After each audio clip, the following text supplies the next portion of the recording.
سال ده هر سال ده آهنگ هبون لی سال جداهی او بو تدبیر کرونا نه قربالغی دوی درست نبا یک جا بریارن که هاتنه داین دبک و خلق یعنی بوان درست دکارن در کون بچن جه سیرانان لی لگل تدبیرین خوب پاراستنی و قربالغی درست نبا آهنگ نهای نگیران جهین برای برنا آهنگان و کد سالن بریدا کو گلک جه هنرمندان لی کم دبونو خلق که زیده برای خود دا جهک و جهک ده هاده دستشان کرن ای سال بوی آوایی برای و دچار تنی مالباد دکارن بچن جهین سیرانان به درست کرنا قربالغی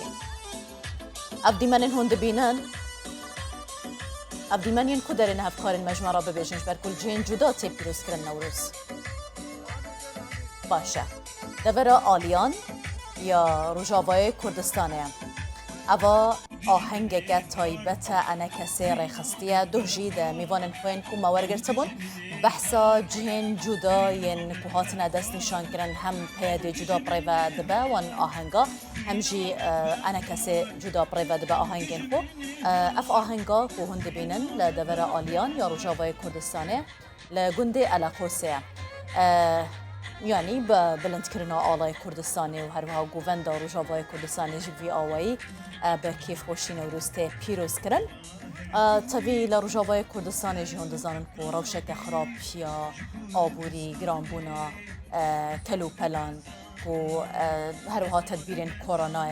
راست دوار آبوری دارایی داروشا خلکی گلکی خرابه لی او دبیجن که افنابن صدم که ام جشن خویا ایسال یا نوروز نگران طبی تدبیر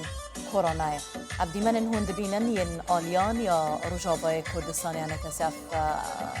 آهنگ ریخستیه لجهن جندی یندمجی بگمان روجاوای کردستان پیاده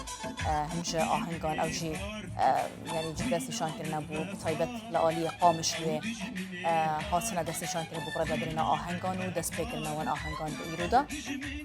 و کما گوت دبه روجاوا هر وحال باکوره کردستانه زیده تر با آهنگان جشن نوروز تبیر